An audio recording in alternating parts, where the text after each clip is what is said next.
Hello students, हमने सुबह में कहा था कि आज हम लोग लेकर आ रहे हैं सबसे इम्पोर्टेंट क्वेश्चन चैप्टर वाइज जो कि झारखंड एकेडमिक काउंसिल में पूछा हुआ है। तो ये है महामैराथन और ये पूरा सिलेबस को हम लोग पूरा कंप्लीट करेंगे सिर्फ झारखंड एकेडमिक काउंसिल में पूछे हुए क्वेश्चन के साथ। तो ये चैप्टर वाइज स्टार्ट हुआ, ये पूरा पार्टनरशिप का है। पार्टनरशिप में सारे चैप्टर्स हैं, एक वीडियो में तो पॉसिबल नहीं है, 2 वीडियो में जाएगा। इसको पूरा का पूरा देखिएगा तो आपको बहुत हेल्प होगा कल के एग्जामिनेशन में, जो 20 तारीख को आपका एग्जाम होने वाला है। तो चलिए चैप्टर 1 बहुत ज़्यादा समय ना लेते हुए चैप्टर 1 शुरू करते हैं। Accounting for partnership basic concept. इसमें हम लोगों को एमसीक्यू भी मिलेगा, वेरी शॉर्ट भी मिलेगा, शॉर्ट भी मिलेगा। तो चलिए सबसे पहले थ्योरी वाले पोर्शन को हम लोग यहाँ पे कंप्लीट करने का प्रयास कर रहे हैं। कुछ न्यूमेरिकल मिलेगा और ज़्यादातर न्यूमेरिकल क्वेश्चन को हम लोग नेक्स्ट वाले क्लास में लेकर आएंगे। पहले एक बार थ्योरी वाला एस्पेक्ट को ख़त्म कर लेंगे, क्योंकि बहुत सारे बच्चे ऐसे हैं जो एमसीक्यू ठीक से नहीं मार पा रहे हैं, वेरी शॉर्ट वाले क्वेश्चन आंसर को नहीं लिख पा रहे। अगर ये तीनों लिख लिए तो लास्ट वाला जो लॉन्ग आंसर टाइप क्वेश्चन है उसमें आप लोग को क्वेश्चन पूछा जाएगा, तो वो भी हम लोग चैप्टर वाइज क्वेश्चन लेकर आएंगे। कल मॉर्निंग में उसके हम लेक्चर को लेकर आएंगे, अगर इसको हम कंप्लीट कर पाएँ तो चलिए इसको स्टार्ट करते हैं। सबसे पहला पूछ रहा है कि साझेदारी अधिनियम किस वर्ष लागू हुआ? In which year did the partnership act pass? तो 1932 1932 में लागू हुआ है। याद रखना है सबको, साझेदारी अधिनियम 1932 में लागू हुआ है। ध्यान ये भी रखना है ना कि जितने क्वेश्चन पूछे गए सब झारखंड एकेडमिक काउंसिल को क्वेश्चन है, देख लीजिएगा चेक करके, सब जैक में पूछा हुआ क्वेश्चन मिलेगा। जब साझेदारी को या साझेदारों को उनकी पूंजी पर ब्याज का अधिकार होता है तो उसे निम्नलिखित में से किस पर ब्याज दिया जाता है? When a partners is entitled to interest on capital contributed by him such interest will be payable. बताइए किस में, अगर कोई पार्टनर्स को उसके कैपिटल पर इंटरेस्ट मिलेगा तो किस में मिलेगा? Out of profit, out of capital, both और नॉन ऑफ दीज। तो याद रखना यहाँ पे सही जवाब क्या होगा? Out of profit. जब प्रॉफिट होगा तभी पार्टनर को उसके कैपिटल के ऊपर उसके कैपिटल के ऊपर जो है इंटरेस्ट मिलेगा। अगर प्रॉफिट नहीं होगा तो उसके कैपिटल के ऊपर इंटरेस्ट नहीं मिलेगा। And interest on capital out of profit होगा, जब भी होगा तो आउट ऑफ प्रॉफिट होगा। आगे लिखा है साझेदारी संलय के अभाव में साझेदारों को in the absence of partnership deed partners sell. देखिए 2024 में पूछा है, साझेदारी संलय के अभाव में अगर पार्टनरशिप डिड नहीं बनेगा तो क्या वेतन दिया जाएगा? नहीं दिया जाएगा। वेतन नहीं दिया जाएगा, ये सही है। वेतन फर्म में काम करने वाले साझेदार को दिया जाएगा, गलत है। इनमें से कोई नहीं गलत है, वेतन नहीं दिया जाएगा सही है। कि पार्टनरशिप डीड अगर नहीं बनेगा तो किसी भी पार्टनर को सैलरी नहीं दिया जाएगा। पार्टनरशिप डीड नहीं बनेगा तो किसी भी पार्टनर को सैलरी नहीं दिया जाएगा। आगे क्वेश्चन है कि साझेदार का फर्म से संबंध होता है। The relation of partner with the firm is. Partner का अपने फर्म से क्या रिलेशन होता है? तो मालिक का भी है और एजेंट का भी। पार्टनर अपने बिजनेस का ऑनर भी होता है और एजेंट भी होता है। मालिक अपने बिजनेस का ऑनर भी होता है और एजेंट भी होता है। साझेदारी अनुबंध बनाना, preparation of partnership agreement is compulsory नहीं, वॉलेंट्री है, ऐच्छिक है। आप चाहें तो बना भी सकते हैं और चाहे तो नहीं बना सकते। कंपलसरी नहीं है, ये वॉलेंट्री है, ऐच्छिक है। आप चाहें तो बना भी सकते हो और नहीं बना सकते। तो इसका जवाब है बी। साझेदारों को पूंजी पर ब्याज, इंटरेस्ट ऑन पार्टनर्स कैपिटल दिया जाता है, 2024 में पूछा है। बताइए अगर इंटरेस्ट ऑन पार्टनर्स कैपिटल है तो वो क्या कहलाएगा? ये एक्सपेंडिचर है या एप्रोप्रिएशन है? तो एप्रोप्रिएशन है, इसलिए इंटरेस्ट ऑन पार्टनर्स कैपिटल जो है वो पीएल एप्रोप्रिएशन में जाता है, क्योंकि वो एप्रोप्रिएशन ऑफ प्रॉफिट है। इंटरेस्ट ऑन पार्टनर्स कैपिटल जो है वो एप्रोप्रिएशन ऑफ प्रॉफिट कहलाता है। चल या परिवर्तनशील विधि के अंतर्गत साझेदारों के पूंजी खाते पर ब्याज क्रेडिट किया जाता है। बोलता है कि the interest on partners capital under fluctuating method. Fluctuating method में इंटरेस्ट को कहाँ पे क्रेडिट करते हैं? डेबिट करते हैं पीएल एप्रोप्रिएशन में, लेकिन क्रेडिट करते हैं चूँकि आपको मालूम है कि फ्लक्चुएटिंग मेथड में केवल एक ही खाता बनता है, वो है पार्टनर्स कैपिटल अकाउंट। जब फ्लक्चुएटिंग मेथड होता है तो एक ही खाता बनता है, वो है पार्टनर्स कैपिटल अकाउंट, और क्रेडिट हम पार्टनर्स कैपिटल में ही करते हैं। अगर पूछता है यहाँ डेबिट, खाली यही सेम क्वेश्चन हो कि डेबिट पूछ देता है, यहाँ क्रेडिटेड का जगह डेबिटेड हो जाता है तो आंसर हो जाता है पीएल एप्रोप्रिएशन। पीएल एप्रोप्रिएशन में डेबिट होता है और पार्टनर्स कैपिटल में क्रेडिट होता है, याद रखना। जब आहरण का समय न दिया हो तो आहरण पर ब्याज लगाया जाएगा। जब ड्राइंग के बारे में कोई डेट ना दिया हो, टाइम नहीं दिया हो, when time of withdrawal are not mention. जब ड्राइंग का कोई समय नहीं दिया हो तो कितने महीने का हम लोग चार्ज करते हैं, परसेंटेज नहीं होता है। तो जब ड्राइंग के बारे में डेट नहीं मेंशन रहेगा तो 6 महीने का हम लोग इंटरेस्ट ऑन ड्राइंग चार्ज करेंगे। कितने महीने का चार्ज करेंगे? तो 6 महीने का इंटरेस्ट ऑन ड्राइंग चार्ज करेंगे in case of absence of date of drawing. साझेदार का चालू खाता बनाया जाता है, करेंट अकाउंट पार्टनर का कब बनाया जाता है? जब पूंजी क्या होती है? बोलता है partners current account is prepared. तो आपको मालूम है कि यहाँ ध्यान दीजिएगा, 2 चीज़ बार बार पूछ रहा है। अगर आपकी पूंजी फ्लक्चुएटिंग कैपिटल है, फ्लक्चुएटिंग कैपिटल इसको बोलते हैं परिवर्तनशील पूंजी। परिवर्तनशील अगर पूंजी है तो एक खाता बनता है जिसका नाम है पार्टनर्स कैपिटल अकाउंट, साझेदार पूंजी खाता। और जब पूंजी स्थिर होता है, दूसरा जब फिक्स कैपिटल होगा तो अस्थाई पूंजी, फिक्स कैपिटल जो है स्थिर पूंजी जो होता है, स्थिर पूंजी जब होता है तो इसमें दो खाते बनाए जाते हैं। पहला बनता है इसमें पार्टनर्स कैपिटल अकाउंट और दूसरा बनता है पार्टनर्स करेंट अकाउंट। बहुत बार पूछ रहा है ये, पार्टनर्स कैपिटल अकाउंट और दूसरा बनता है पार्टनर्स करेंट अकाउंट। सबको मालूम है, जो पढ़े हैं सबको मालूम है इसके बारे में कि करेंट अकाउंट दो खाता बनता है। वही यहाँ पूछ रहा है कि अगर कैपिटल हमारा क्या रहेगा, capital of partners mention, partners current account कब बनता है, तो करेंट अकाउंट कब बनेगा, जब कैपिटल क्या होगा, फिक्स होगा। तो कैपिटल क्या होगा, फिक्स होगा। फिक्स कैपिटल जब होगा तो पार्टनर्स करेंट अकाउंट बनाया जाएगा। ये पहला चैप्टर में इतना ही आज तक झारखंड एकेडमिक काउंसिल में पूछा हुआ क्वेश्चन है। ठीक है, पहला क्वेश्चन में एमसीक्यू में जैक में पूछा हुआ क्वेश्चन खत्म हो गया। अब चलते हैं very short answer type question. कितना पूछा है देखिए, 2024 में पूछा है। क्वेश्चन क्या पूछा है, साझेदारी संलेख में किसी प्रावधान की अनुपस्थिति में लाभ हानि का विभाजन उसके संबंध में भारतीय साझेदारी अधिनियम 1932 के प्रावधान बताइए। State the provision of Indian partnership act 1932 relating to sharing of profit in the absence of any provision of the partnership deed. मतलब अगर पार्टनरशिप डीड दो साझेदारों के बीच में नहीं बना हुआ है तो वैसे केस में, जब पार्टनरशिप डीड नहीं बना होता है तो वैसे केस में लाभ कैसे बांटते हैं। साझेदारी अधिनियम 1932 में लाभ बांटने के संबंध में क्या प्रावधान है, तो याद रखना इसमें कुछ नहीं करना है। अगर पार्टनरशिप डीड नहीं बचा है तो पार्टनरशिप एक्ट 1932 बोलता है कि लाभ को हम इक्वली बांटेंगे, समान अनुपात में बांटेंगे। ठीक है, बस ये एक लाइन में लिखना है कि अगर पार्टनरशिप डीड नहीं बना हुआ है तो ऐसे केस में पार्टनरशिप एक्ट 1932 ये कहता है कि लाभ को हम समान अनुपात में बांटेंगे। यहाँ लिखा भी होगा साझेदारी, अच्छा एक क्वेश्चन ही है नीचे देखिए, साझेदारी संलेख के में किसी प्रावधान की अनुपस्थिति में लाभ हानि का विभाजन का अनुपात क्या होगा, समान होगा। समान मतलब बराबर बराबर बटेगा। तो इस क्वेश्चन का आंसर ढूंढ सकते हैं सब लोग कि अगर पार्टनरशिप डीड नहीं बना है तो साझेदारों के बीच में लाभ को बराबर बराबर बांटेंगे। एक और क्वेश्चन नंबर 2 है, साझेदारी फर्म क्या है, इसकी विशेषता बताइए। बहुत बार पूछता है, तो साझेदारी फर्म क्या है, ध्यान रखिएगा। साझेदारी फर्म पूछ रहा है। फर्म का मतलब होता है ग्रुप। जब हम पूरे बिजनेस को एक साथ जोड़ देते हैं तो वो फर्म कहलाता है। पूरे बिजनेस को एक साथ जोड़ देते हैं, इसको बोलते हैं ग्रुप ऑफ पार्टनर। साझेदारों का जो समूह होता है उसको फर्म बोलते हैं। ग्रुप ऑफ पार्टनर, साझेदारों के समूह को फर्म बोलते हैं। साझेदारों के समूह को हम लोग फर्म बोलते हैं, याद रखिएगा। तो जो साझेदारों का समूह है उसको हम लोग फर्म बोलेंगे। फर्म का मतलब ग्रुप ऑफ पार्टनर्स। ध्यान रखिए है, जब सारे जैसे ए बी सी अगर अलग अलग लेंगे तो अलग अलग ए पार्टनर है, बी पार्टनर, सी पार्टनर। जब तीनों को कंबाइन करके नाम लेते हैं, सारे पार्टनर को एक साथ जोड़ के नाम लेते हैं तो उसको फर्म बोलते हैं। तो साझेदारी फर्म का मतलब ग्रुप ऑफ पार्टनर। सारे साझेदारों को जोड़ देंगे एक साथ, सारे साझेदारों को समूह बना देंगे, ग्रुपिंग कर देंगे तो वो फर्म कहलाएगा। अब उसका बोला एक विशेषता बताइए, तो पार्टनरशिप में क्या है, 2 और मोर पर्सन, मिनिमम 2 होता है, मैक्सिमम 50 पार्टनर होने चाहिए। एग्रीमेंट बिटवीन पार्टनर्स होता है। Relationship between principal and agent, partner का प्रिंसिपल और एजेंट से रिलेशन होता है। और प्रॉफिट अर्निंग इसका पर्पस होता है थ्रू लीगल बिजनेस। पार्टनरशिप का पर्पस होता है profit earning through legal business. एक और क्वेश्चन आपके पास ये पूछता है, बहुत बार ये क्वेश्चन पूछा जा रहा है कि चार्ज टू प्रॉफिट और डिस्ट्रीब्यूशन ऑफ प्रॉफिट में क्या अंतर है, लाभों का प्रभार और लाभों का बंटवारा में क्या अंतर है। तो ध्यान दीजिएगा, लाभों का प्रभार मतलब पीएल एप्रोप्रिएशन में जाएगा, ये पीएल एप्रोप्रिएशन में जाता है, और ये तो डिस्ट्रीब्यूशन होता है। ठीक है, ये पीएल अकाउंट में ही बंटवारा होता है।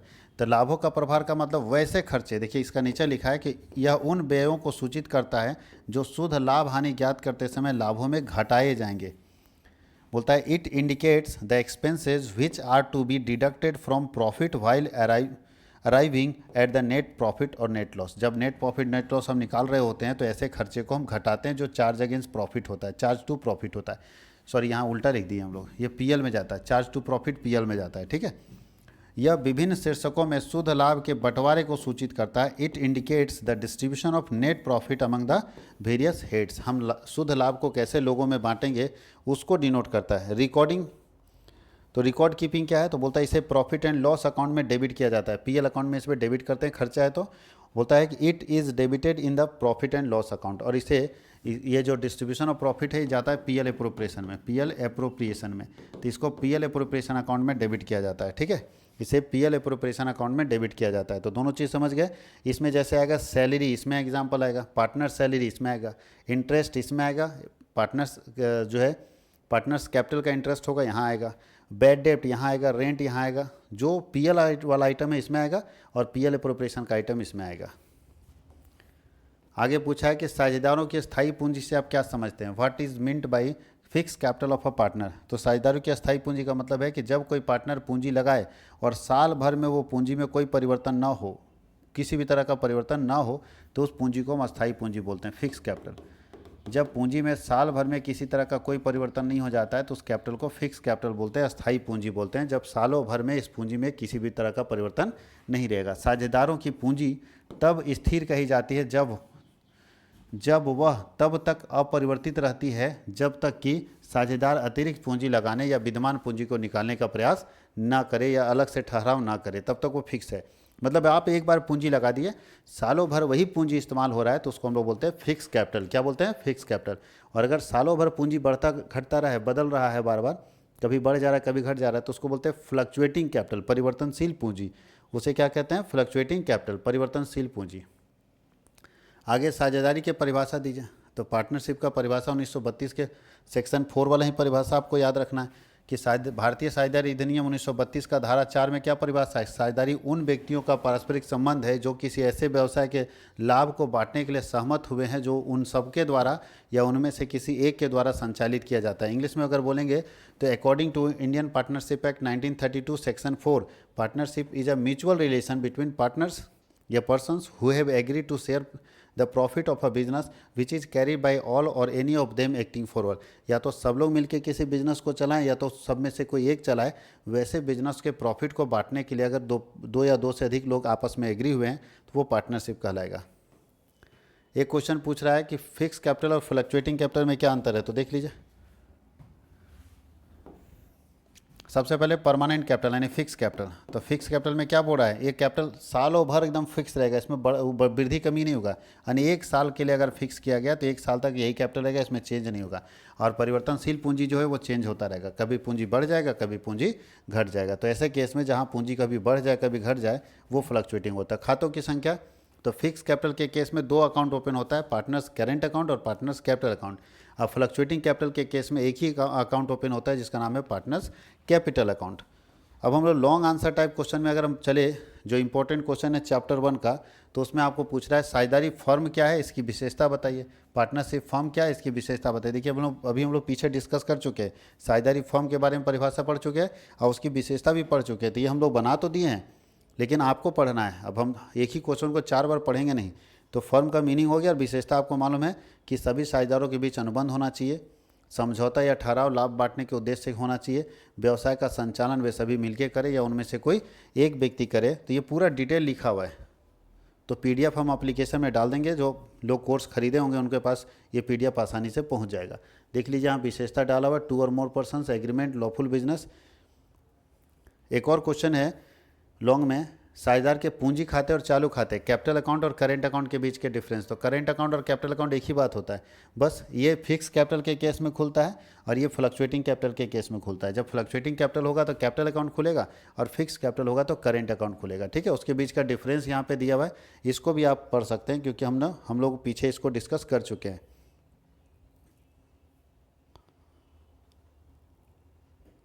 थोड़ा सा स्क्रॉल कर देते हैं, जो देखना चाहें यहाँ से देख सकते हैं। ये हम लोगों का चैप्टर 1 कंप्लीट हो गया। अब हम लोग चलते हैं चैप्टर 2 पर। चैप्टर 2 याद कीजिए आप लोगों का, चैप्टर 2 है ख्याति, अर्थ, प्रकृति प्रभावित करने वाला कारक और मूल्यांकन की विधियाँ, goodwill, meaning, nature, factor affecting and method of valuation. इसको कंप्लीट कर लेते हैं। तो चलिए यहाँ पे एमसीक्यू पूछ रहा है। सबसे पहले 2022 में क्वेश्चन पूछा हुआ है। पिछले देखो यहाँ पे न्यूमेरिकल भी ठीक हो जाएगा इसमें। पिछले 4 वर्षों के लाभ दिया हुआ 4 साल का कि औसत लाभ के 2 वर्षों के क्रय पर गुडविल निकालना है। तो एपी सबसे पहले निकालिए, एवरेज प्रॉफिट बराबर total profit by number of year. तो जोड़िए 8 और 12 20, 10 30, 30 और 10 40,000। Total profit 40,000, number of year 4, तो एवरेज प्रॉफिट हो गया 10,000। और नंबर ऑफ ईयर परचेज से गुना कर देंगे तो नंबर ऑफ ईयर परचेज 2 है, इसका मतलब 20,000 इसका गुडविल हो जाएगा। फॉर्मूला आपको पता होना चाहिए सब लोगों को। फॉर्मूला क्या है, सबको पता है कि गुडविल का फॉर्मूला कैसे निकालेंगे। गुडविल डॉट डॉट डॉट की प्रकृति की ख्याति की क्षमता निम्न होती है। The capacity of a nature of goodwill is low. इसमें से किसका गुडविल का जो है नेचर लो होता है सबसे कम, तो रैबिट नेचर का जो गुडविल होता है उसका सबसे कम होता है, सबसे लो होता है।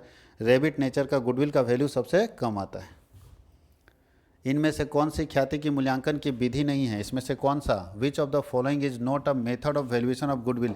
तो बताइए, एवरेज प्रॉफिट मेथड है, सुपर है, कैपिटलाइजेशन है। रिवोल्यूशन मेथड गुडविल निकालने का कोई मेथड नहीं है। ख्याति गुडविल क्या है? तो गुडविल एक इनटेंजिबल एसेट्स है, अमूर्त संपत्ति। गुडविल क्या है? एक अमूर्त संपत्ति, इनटेंजिबल एसेट्स है। गुडविल एक इनटेंजिबल एसेट्स है। क्वेश्चन बोल रहा है कि सामान्य लाभ पर औसत लाभ का आधिक्य, मतलब है एवरेज प्रॉफिट ज़्यादा है, एवरेज प्रॉफिट ज़्यादा है नॉर्मल प्रॉफिट से, तो क्या कहलाता? तो एसपी कहलाता, सुपर प्रॉफिट। एवरेज प्रॉफिट अगर ज़्यादा हो नॉर्मल प्रॉफिट से तो सुपर प्रॉफिट कहलाता है। अब लिखा है कि ख्याति के गणना का भारित औसत विधि, वेटेड एवरेज प्रॉफिट मेथड से गुडविल कब निकाला जाता है?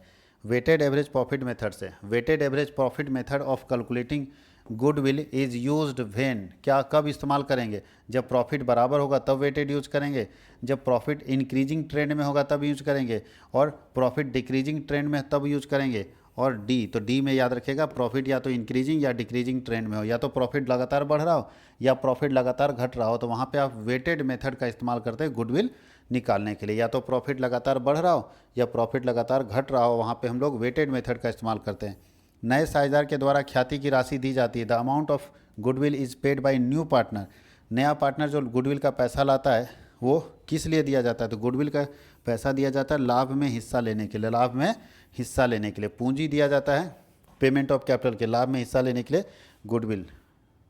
जितना हिस्सा पुराने पार्टनर से नए पार्टनर को मिलेगा उतना पैसा देना पड़ता है। नए साझेदार द्वारा नगद में लाई गई ख्याति को प्रीमियम बोलते हैं। Goodwill bought in cash by new partner, तो नया पार्टनर लाता है उसको हम लोग किस नाम से जानते हैं? प्रीमियम के नाम से जानते हैं। किस लेखांकन मानक के अनुसार केवल क्रय की गई ख्याति का ही लेखा पुस्तकों में दिखाया जाना चाहिए? According to which accounting standard only purchased goodwill be recorded in the books of accounts? कौन सा अकाउंटिंग स्टैंडर्ड कहता है केवल परचेज गुडविल को बुक्स ऑफ अकाउंट्स में लिखना है? तो अकाउंटिंग स्टैंडर्ड 26 कहता है कि केवल परचेज गुडविल को ही हम लोग बुक्स ऑफ अकाउंट्स में लिखेंगे। अब देखिए गुडविल का वेरी शॉर्ट आंसर आ गया कि what do you mean by normal profit और सुपर प्रॉफिट? नॉर्मल प्रॉफिट और सुपर प्रॉफिट क्या होता है? तो याद रखना कि नॉर्मल प्रॉफिट एक ऐसा प्रॉफिट है, ध्यान रखिएगा, जो सामान्यली हम जनरली हम कमाएंगे। सामान्य लाभ ऐसा लाभ है जो जनरली हम कमाएंगे बिना कोई मेहनत किए। अगर आपको कोई प्रॉफिट मिल रहा है तो वो नॉर्मल प्रॉफिट है। जैसे मान लीजिए 1 लाख रुपये मेरे पास है, 1 लाख रुपये मेरे पास है, मेरे पास दो ऑप्शन है, या तो हम किसी बिजनेस में लगा दें या तो हम बैंक में रख दें। तो अगर हम बैंक में रखेंगे तो बिना कोई मेहनत किए बैंक हमको 10% ब्याज दे रहा है, तो मान लीजिए 1 लाख का 10% 10,000 रुपये कमाए। लेकिन हम क्या किए? बिजनेस में लगाए, बिजनेस में लगाए, तो बिजनेस में लगाए और हम कमाए 12,000 रुपया। तो ये 12,000 हमारे एक्चुअल प्रॉफिट है जो हम मेहनत करके कमाए। और नॉर्मल प्रॉफिट बिना कोई मेहनत का हमको क्या मिल रहा था? तो नॉर्मल प्रॉफिट हमारा कितना हो जाएगा? तो नॉर्मल प्रॉफिट हमारा 10,000 होगा। समझ गए? और इसके बीच जो गैप होगा, इसके बीच जो गैप होगा उसी को सुपर बोलेंगे। सुपर प्रॉफिट इनके बीच का गैप है, 2,000 सुपर प्रॉफिट हो जाएगा। वही बात यहाँ लिखा है, सुपर प्रॉफिट 2,000। जो हो एवरेज से ऊपर, जो हो नॉर्मल से ऊपर, वो कहलाएगा super. How the goodwill is valued under the average profit method? Average profit method में गुडविल कैसे निकालते हैं? तो सबसे पहले आप एवरेज प्रॉफिट निकालते हैं। एवरेज प्रॉफिट बराबर क्या होता है? फॉर्मूला लिख देते हैं, total profit by number of years, total profit by number of years, into हो जाता है number of years purchase. NO का मतलब नंबर है, नंबर ऑफ ईयर्स परचेज। ये है गुडविल निकालने का तरीका। एवरेज प्रॉफिट मेथड में गुडविल हम लोग ऐसे निकालते हैं। अब यहाँ पूछ रहा है कि difference between average profit and super profit. तो एवरेज प्रॉफिट का जो गुडविल का वैल्यू होगा वो ज़्यादा होगा, और सुपर प्रॉफिट से जो गुडविल निकालेंगे वो उसका वैल्यू कम आएगा। एवरेज प्रॉफिट में गुडविल का अपना फॉर्मूला होता है, average profit into number of year purchase, और सुपर प्रॉफिट में होता है super profit into number of years purchase. Average profit मतलब हम लोग एवरेज प्रॉफिट से जो गुडविल निकालते हैं वो उतना परफेक्ट नहीं होता है जितना हम लोगों का सुपर प्रॉफिट से पता चलता है। तो दोनों के बीच का अंतर यहाँ लिखा हुआ है कि दोनों में कैसे निकालते हैं। आगे लिखा है गुडविल क्या है, ख्याति क्या है? तो ख्याति किसी फर्म की प्रसिद्धि का वह मूल्य है जो इसे निवेश पर सामान्य लाभ की अपेक्षा अधिक लाभ अर्जित करने में मदद करती है। यानी गुडविल क्या करता है? हमको ज़्यादा से ज़्यादा प्रॉफिट कमाने में मदद करता है। तो बोल रहा है कि गुडविल क्या है? तो reputation in goodwill is the reputation is the value of firm, reputation which makes is more likely to earn a profit on investment than the normal return. जितना लोग नॉर्मली कमा रहे हैं हमसे ज़्यादा कमा रहे हैं, तो ये मेरा गुडविल है। अब यहाँ लिखिए, फिर वही चीज़ लिखा है कि औसत लाभ विधि के अंतर्गत गुडविल निकालने का भी तो बता चुके हैं। एवरेज प्रॉफिट मेथड से गुडविल का फॉर्मूला क्या होता है, तो गुडविल बराबर होता है एवरेज प्रॉफिट निकालने के लिए गुडविल बराबर होता है total profit by number of years into number of years purchase. औसत लाभ से पूंजीकरण विधि का गुडविल कैसे निकालेंगे, यानी कैपिटलाइजेशन मेथड से गुडविल कैसे निकालेंगे। तो चलिए, कैपिटलाइजेशन मेथड का एवरेज प्रॉफिट में गुडविल है, तो गुडविल बराबर कैपिटलाइजेशन मेथड का गुडविल बराबर क्या होगा, average profit into 100 by rate और माइनस कैपिटल एम्प्लॉयड। याद आ रहा होगा कुछ, ये फार्मूला यूज करेंगे कैपिटल एम्प्लॉयड, तो सीधा गुडविल निकल जाएगा एवरेज प्रॉफिट मेथड से। ठीक है, अब यहाँ पे इसका गुडविल निकालना है, पिछले 3 वर्ष का लाभ दिया है और ख्याति का मूल्य 2 वर्षों के क्रय पर निकालना है। तो बताइए 3 साल का कितना हो गया, 12, 8, 20 और 24, 24,000 बटा 3 करेंगे, एवरेज प्रॉफिट आ जाएगा। Total profit by number of year, तो टोटल में जोड़ दिया, नंबर ऑफ ईयर से भाग देता, 8,000 आ गया एवरेज प्रॉफिट। इसको 2 से गुना करेंगे तो 16,000 गुडविल आ जाएगा। इसको एवरेज प्रॉफिट मेथड से गुडविल का कैलकुलेशन बोलते हैं, तो ये 16,000 आ गया।